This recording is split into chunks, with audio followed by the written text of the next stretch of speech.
Bonsoir Maud Millet. Bonsoir. Merci d'être avec nous sur BFM Lyon. Vous êtes la secrétaire générale adjointe de l'Union départementale de la CGT 69. Emmanuel Macron persiste et signe, j'ai envie de dire. Ce soir, il s'est exprimé à la mi-journée. Il ne retirera pas sa réforme des retraites. Il n'y aura pas de dissolution du gouvernement, pas de référendum non plus. Votre réaction d'abord aux propos du chef de l'État?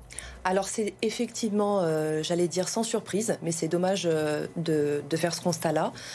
Il reste, lui et son gouvernement, dans la droite ligne qu'il suit depuis le début de son mandat, mais qui était déjà la sienne le quinquennat précédent, c'est-à-dire le refus d'écouter à la fois les organisations syndicales qui sont un front uni depuis le 19 janvier, mais également les plus de 3 millions de manifestants qui ont défilé dans les rues de Lyon ces dernières semaines, les nombreux appels à la grève dans les entreprises et ce mécontentement généralisé de la population sur le projet de réforme des retraites. Il a dit aujourd'hui: je respecte les syndicats qui défilent, ils ont une légitimité, mais hier, lors d'une réunion avec les parlementaires, il a tout de même dit: l'émeute ne l'emportera pas sur les représentants du peuple. On a l'impression que quoi que vous fassiez, de toute façon, il ne bougera pas d'un iota. Alors, c'est vrai que les précédentes réformes de son dernier quinquennat ont visé à affaiblir considérablement les organisations syndicales et leur représentation dans les entreprises et les administrations. Donc, la façon dont il conçoit le dialogue social est tout à fait dans la continuité de la loi travail et des différentes ordonnances qui ont pu être passées. C'est-à-dire que lui, il conçoit le dialogue social, mais à sens unique, il n'entend pas ce qui remonte du terrain. Et pourtant, il a appelé aujourd'hui les partenaires sociaux à reprendre le dialogue avec lui pour la suite, parce qu'il y a encore des réformes qui doivent arriver.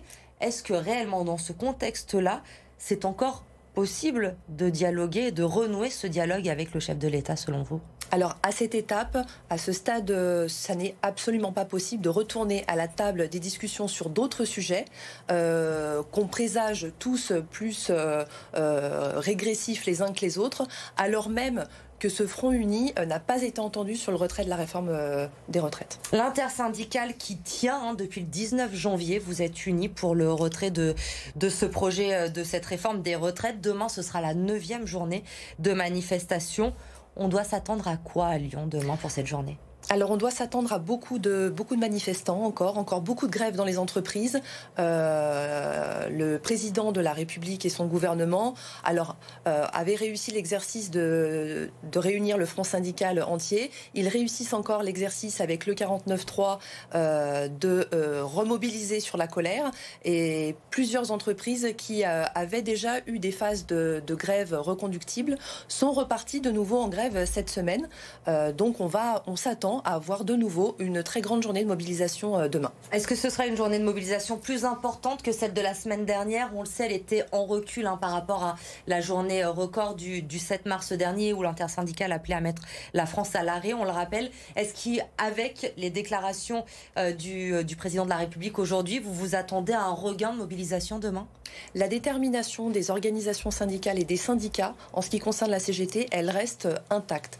Donc il est fort à parier qu'avec ce regain de colère qui est légitime des travailleuses et des travailleurs, qu'il y ait énormément de monde mobilisé demain, effectivement. Aujourd'hui, Emmanuel Macron a fait une distinction entre les manifestations organisées par l'intersyndicale et ces manifestations sauvages qu'on voit apparaître depuis une semaine maintenant, depuis l'utilisation du 49.3. En soirée, avec essentiellement des jeunes, parfois des violences également dans ces manifestations.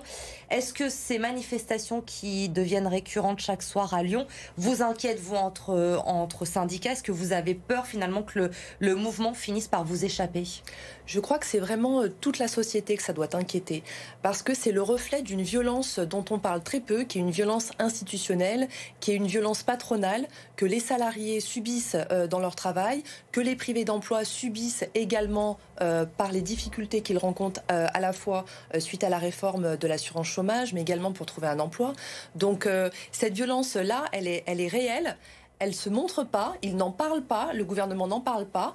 Et ce qui se passe aujourd'hui, c'est le reflet de cette violence-là qui est subie au quotidien. Elle ne vous surprend pas finalement?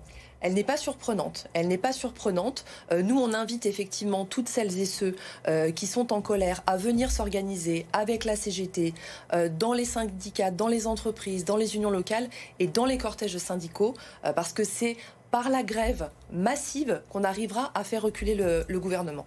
Alors vous me dites que c'est par la grève massive que vous ferez reculer le gouvernement. Pardonnez-moi cette question ce soir, mais il y a un mouvement qui existe, qui est important aujourd'hui à Lyon et partout en France depuis le 19 janvier.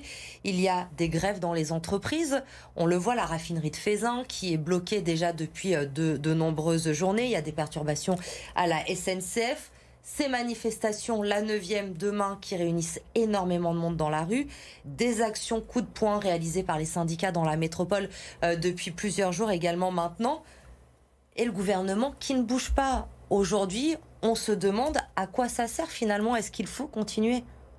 Alors, c'est la question du rapport de force, effectivement. C'est un bras de fer qui se joue là actuellement et qui va être déterminant pour les semaines et pour les mois à venir. Alors, à la fois pour le camp du capital, pour le gouvernement, et à la fois pour le camp du travail. Mais moi, je reste positive. C'est un gouvernement qui est affaibli, qui a été obligé de dégainer le 49.3, qui à 9 voix près a vu une motion de censure être rejetée. Aujourd'hui, il est... on considère à la CGT qu'il a un genou à terre. Donc je pense que c'est le bon moment pour mettre la mobilisation encore un cran au-dessus. Un genou à terre, mais finalement, ils arrivent là où ils voulaient être. Vous n'avez pas peur que finalement, ils jouent tout simplement le pourrissement? Il en assumera les conséquences. C'est sûr qu'après, ce sera beaucoup plus difficile de gouverner un pays avec un refus massif s'il est entériné. L'intersyndicale unie, je le disais encore, malgré l'adoption de la loi. On le savait, il y avait des doutes autour notamment de la CFDT, qui, une fois la loi votée, aurait pu sortir de cette intersyndicale. Unie jusqu'à quand? Alors, la règle, c'était unie jusqu'au retrait de la réforme. Aujourd'hui, ce mot d'ordre y tient. Chaque organisation syndicale a son propre projet, un propre contre-projet, ce qui est d'ailleurs étonnant puisque visiblement le gouvernement ne le connaît pas, bien qu'il s'ait été largement communiqué, vous vous en doutez. Mais le front syndical reste uni à ce jour jusqu'au retrait de la réforme. Et c'est ce qui fait la force de ce mouvement. J'imagine également que demain, on l'a bien compris, ce ne sera pas le barreau d'honneur de l'intersyndicale, cette 9e journée de manifestation.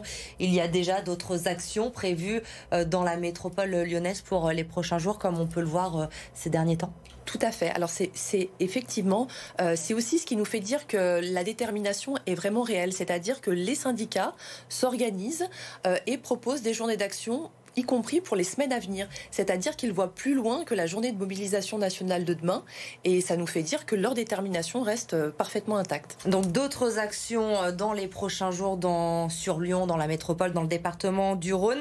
Et peut-être, on le saura évidemment demain soir, j'imagine, une autre journée de manifestation aussi à l'appel de l'intersyndicale, peut-être dès la semaine prochaine? Voilà, tout à fait. L'intersyndicale nationale se réunit demain soir et l'intersyndicale du Rhône se réunira vendredi après-midi pour les déclinaisons sur le département. Merci Maud Millier d'avoir été avec nous ce soir sur le plateau de BFM Lyon. On le rappelle donc, 9e manifestation contre la réforme des retraites.